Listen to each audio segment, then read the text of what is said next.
নমস্কাৰ বন্ধুসকল, স্বাগতম নতুন এটা দিলা সকলো ভালে আছে। আজি যোৱাকালি যেহেতু 9 তাৰিখ মোৰ ইণ্টাৰভিউ আছিল, সেয়ে মোৰ ইণ্টাৰভিউ কেনেকুৱা হ'ল, মই কিমান নম্বৰ পালোঁ, ক'ত কিমান নম্বৰ পালোঁ, মই আপোনালোকক দেখাম। প্ৰথম কথা, মোৰ যিহেতু আজি 10-15 দিন আগৰ পৰা জ্বৰ চৰ্দি বেমাৰ হৈছিল, সেইবাবে মই ৰেষ্ট লৈছিলোঁ। মানে ডক্টৰে মোক ৰেষ্ট ল'ব দিছিল। তাৰপিছত মই যোৱাকালি ভাবিছিলোঁ যে মই পিছুৱাই আহিম, বেকডেট ল'ম, কিন্তু গাটো অলপ ভাল পাইছিলোঁ আগতকৈ, সেইকাৰণে ভাবিলোঁ ইণ্টাৰভিউটো মাৰিয়ে যাওঁ, আহিছোঁ এতিয়া। আৰু মোৰ এইখন আছিল মেডিকেল চাৰ্টিফিকেট। মোক ডক্টৰে ইয়াত 1 উইক ৰেষ্ট লিখি দিছে। মোক একচুৱেলি ডক্টৰে ৰেষ্ট ল'ব দিছিল, তথাপিও মই গাটো আগতকৈ অলপ ভাল পাইছোঁ। ভাবিলোঁ যি হওক ইণ্টাৰভিউ আৰু বেগ লৈ নাযাওঁ, ইণ্টাৰভিউ আহিছোঁ এতিয়া, ইণ্টাৰভিউটো মাৰিয়ে যাওঁ যি হয়। যিখিনি ভাবিছিলোঁ বা যিখিনি আশা কৰিছিলোঁ সেইখিনি নহ'ল, আৰু যিখিনি কষ্ট কৰিছিলোঁ, যিখিনি পাম বুলি ভাবিছিলোঁ সেইখিনি নহ'ল। আৰু মোৰ গাটো বেয়া একেবাৰে, সেইবাবে ভাল পাৰফৰ্মেঞ্চ এটা দেখুৱাব নোৱাৰিলোঁ। আৰু এইবাৰ ইণ্টাৰভিউত যোৱাবাৰতকৈ এবাৰ ল'ৰা একেবাৰে কম। যোৱাবাৰ যিমানখিনি ল'ৰা হৈছিল এইবাৰ ইমানখিনি ল'ৰা অহা নাই, আৰু বেছি ল'ৰা পাছো কৰিব পৰা নাই। আৰু ৰানিংটো ৰ'দত হৈছে, বা ৰ'দত ৰানিং কৰিব পৰিছে দেৰিকৈ। মই যদি পাৰোঁ ফিজিকেলটো দি আহিম, যদি নোৱাৰোঁ বেকডেট ল'ম।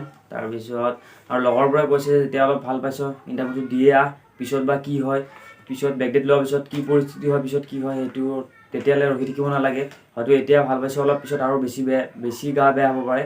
সেইকাৰণে ভাবিলোঁ পিছতকৈ যি পাৰোঁ এতিয়া ইণ্টাৰভিউটো আহিছোঁ মাৰিয়ে যাওঁ। তাৰপিছত মই মেডিকেল চাৰ্টিফিকেট নিছিলোঁ, কিন্তু চাৰ্টিফিকেটখন নিদিলোঁ, বেকডেট নল'লোঁ। সেয়ে যদি কেইদিনমান ৰেষ্ট ল'লোঁ হয় বা ভালকৈ প্ৰেক্টিচ কৰিলোঁ হয়, আকৌ হয়তো ভাল নাম্বাৰ এটা পালোঁ হয়, আশা কৰা হিচাপত হ'ল হয়, কিন্তু ইমানখিনি নহ'ল। আৰু যোৱাবাৰতকৈ এবাৰ প্ৰচেছটো ভাল হৈছে, কিন্তু কিছুমান প্ৰচেছ পচন্দ হোৱা নাই। কাৰণ 3টা বজাত ঘৰৰ পৰা 3টা বজাত গৈছোঁ, দূৰ আছে এতিয়া, ঘৰৰ পৰা 3টাত গৈছোঁ, তাত 4টাত লাইন হৈছোঁ, 4টাৰ পৰা লাইন পাতি 9টা পাৰ হৈছোঁ, তাৰপিছত ৰানিং কৰিব দিছে।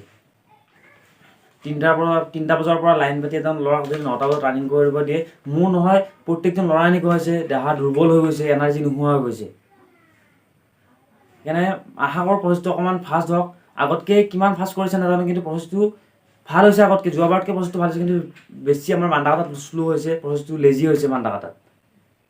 সেয়ে মই আশা কৰোঁ আৰু অনুৰোধ কৰোঁ যাতে প্ৰচেছটো অলপ ফাষ্ট কৰে।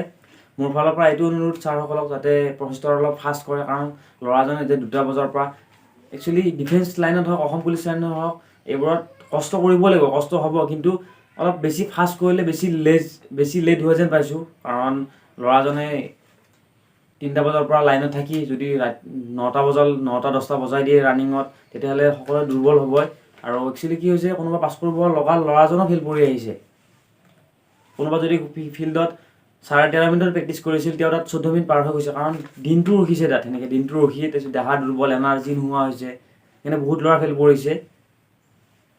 মই পালোঁ 36 পালোঁ টোটেল, গোটেই মিলাই। আৰু মই আপোনালোকক দেখাম লিষ্টখন কিমান পাইছোঁ। আগতে মই কৈলোঁ আপোনালোকক, মোৰ ৰানিঙত সময় লৈছে 12 মিনিট, মই ৰানিঙত পাইছোঁ 13.20। লং জাম্প মোৰ প্ৰথমটো ফাউল হৈছে, ছেকেণ্ডটো ফাউল হৈছে। লাষ্টৰ পৰা এনেকুৱা হৈছে, মই এতিয়া এনেকুৱা হৈছে, মোৰ হাঁহিম নে কান্দিম এনেকুৱা হৈছে মোৰ লাষ্টৰ বাৰ। এতিয়া 15 ফুট গ'লেও মানে মোৰ 15 নম্বৰ পাম, 10 ফুট গ'লেও মই 10 নম্বৰ পাম। এতিয়া এনেকুৱা হৈছে লাষ্টৰ বাৰ যদি মই ৰং কৰোঁ, তেতিয়াহ'লে মোৰ লং জাম্পত একো নাপাওঁ। 2টা ফাউল হৈছে মোৰ লং জাম্পত। আৰু মোৰ প্ৰথম লং জাম্প মাৰিব দিছে, কাৰণ মই ৰানিঙত প্ৰথম সোমাইছোঁ।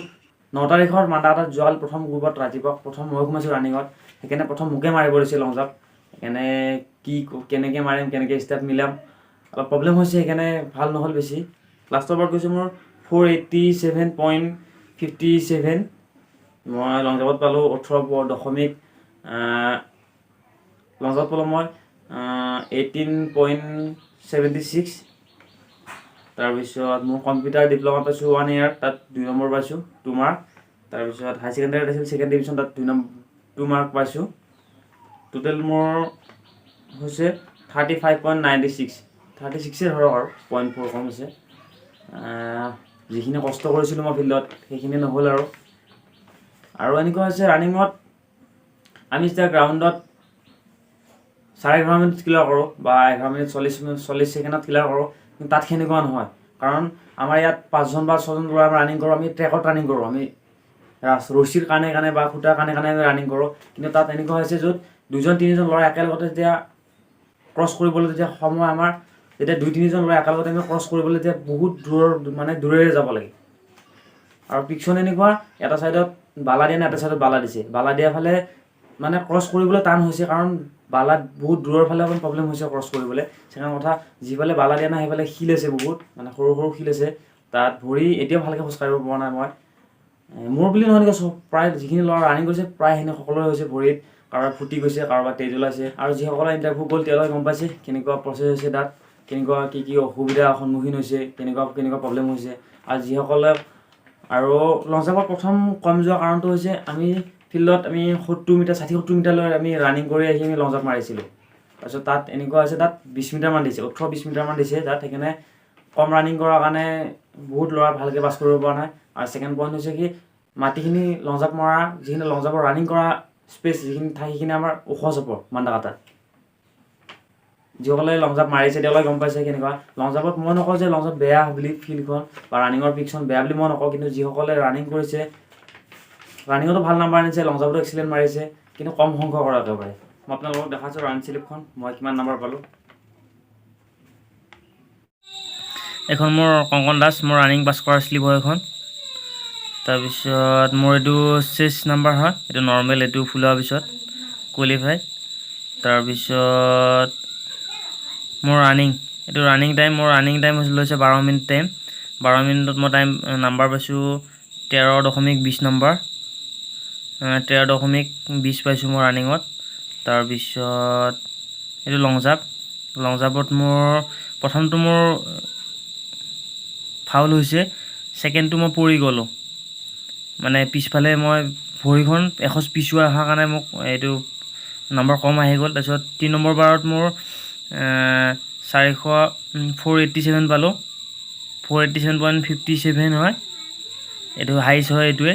তাৰপিছত মই লং জাম্পত পালোঁ 18.76। তাৰপিছত মোৰ এক্সট্ৰা আছিল, কম্পিউটাৰ আছিল 1 year ডিপ্ল'মা, তাত পালোঁ 2 নম্বৰ। তাৰপিছত আৰু হাই ছেকেণ্ডেৰীত পালোঁ, ছেকেণ্ড ডিভিজন আছিল, তাত 2 নম্বৰ। তাৰপিছত মোৰ টোটেলত মোৰ হাইষ্ট নাম্বাৰটো হ'ল 35.96, 36 ধৰক, 36 পাইছোঁ মই ফিজিকেলত আজি। এনেকৈ কালিৰ দিনটোত 35-37 কাফি আৰু তাৰ ভিতৰত 22 পোৱা আছে, 24 পোৱা আছে, 28 পোৱা আছে, 27 পোৱা আছে, বহুত কমত আছে ল'ৰা ছোৱালী। আৰু আমাৰ প্ৰথম গ্ৰুপত সকলোকে বেছি পাছ কৰিছে, প্ৰথম গ্ৰুপত 19টা পাছ কৰিছে। তাৰপিছত নেক্সট গ্ৰুপত 11টা নে 12টা পাছ কৰিছে। 3 নম্বৰ গ্ৰুপতো 8-9টামান পাছ কৰিছে। 5টা গ্ৰুপত মিনিমাম 45জনমান ল'ৰা পাছ কৰিছে যোৱাকালিৰ দিনত।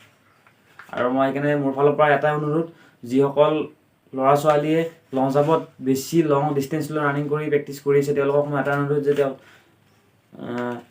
অনুৰোধ যে কম স্পেচ লওক ৰানিঙৰ কাৰণে, 18 মিটাৰ 20 মিটাৰকৈ লওক, লৈ সেনেকৈ ৰানিং কৰক, সেনেকৈ প্ৰেক্টিছ কৰক লং জাম্পৰ কাৰণে, তেতিয়াহে তাত ভাল হ'ব।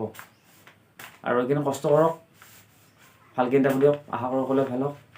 মই যোৱাকালি ভিডিঅ' বনোৱা নাই, তাত যাওঁতেও ভিডিঅ' বনোৱা নাই, আহোঁতেও ভিডিঅ' বনোৱা নাই, কাৰণ ভিতৰত ভিডিঅ' বনোৱা এলাও নাই মান্দাকাটাত। আৰু মই বাহিৰতো ভিডিঅ' বনোৱা নাই, কাৰণ মোৰ গাটো একেবাৰে বেয়া। তাৰপিছত ফিজিকেলি ইমান ভাল হোৱা নাই, ইণ্টাৰভিউ ইমান ভাল হোৱা নাই, ইমান মনটো ভাল নহয়।